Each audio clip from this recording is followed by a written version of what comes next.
Hello children, welcome to the third series of this chapter, Crop Production and Management. In the previous videos, we have covered about preparation of soil and sowing. In this video, we'll be covering adding manure and fertilizers and irrigation also. So let's study about manures and fertilizers. A continuous crop year after year depletes nutrients from the soil. So the soil has to be replenished with its lost nutrients from time to time using materials such as manures and fertilizers. The substances which are added to the soil in the form of nutrients for the healthy growth of plants are called manure and fertilizers. Soil supplies mineral nutrients to the crop. These nutrients are essential for the growth of plants. In certain areas, if the farmers grow crop after crop in the same field, so it makes the soil poor in certain nutrients. Therefore, farmers have to add manure to the field to replenish the soil with nutrients. This process is called as manuring. Improper or sufficient manuring results in weak plants. So let's study about the difference between manure and fertilizers. So manure is an organic substance obtained from the decomposition of plants or animal waste, whereas fertilizer it is an inorganic salt. Manures are prepared in the fields, whereas fertilizers they are prepared in the factories. Manures provide a lot of humus to the soil, whereas fertilizers they do not provide any humus to the soil. Manures are less rich in plant nutrients, whereas fertilizers are very rich in plant nutrients like nitrogen, phosphorus and potassium. And certain fertilizers are urea, ammonium sulfate, superphosphate, potash, NPK. Remember NPK. NPK is nitrogen, phosphorus and potassium. Manures are quite bulky and difficult to transport, whereas fertilizers they are less bulky and are easy to transport. Manures are not harmful, but they may not help in removing specific nutrient deficiencies in the soil, whereas fertilizers their continuous use increases crop production but can lead to soil and water pollution.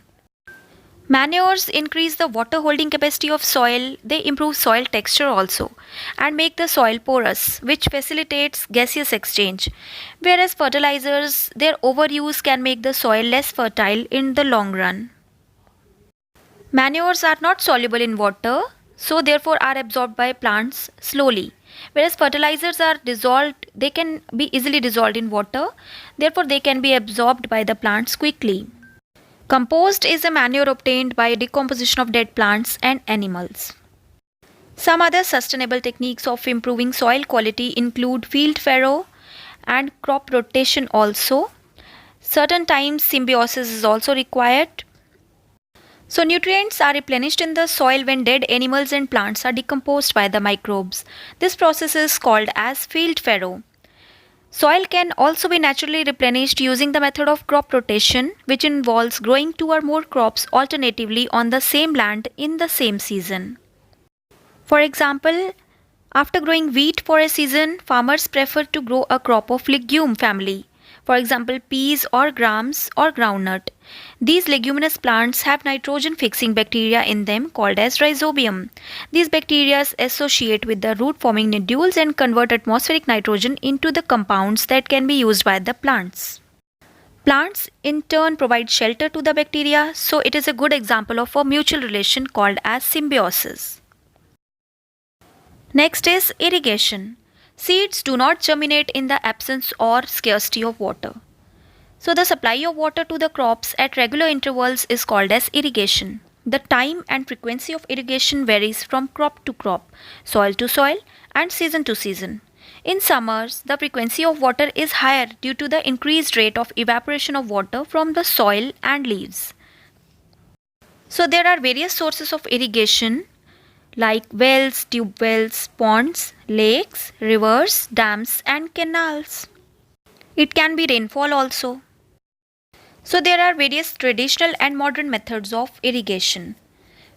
These are chain pump, pulley system, dhekli, lever system also. These systems use cattle or humans to pull water from the well.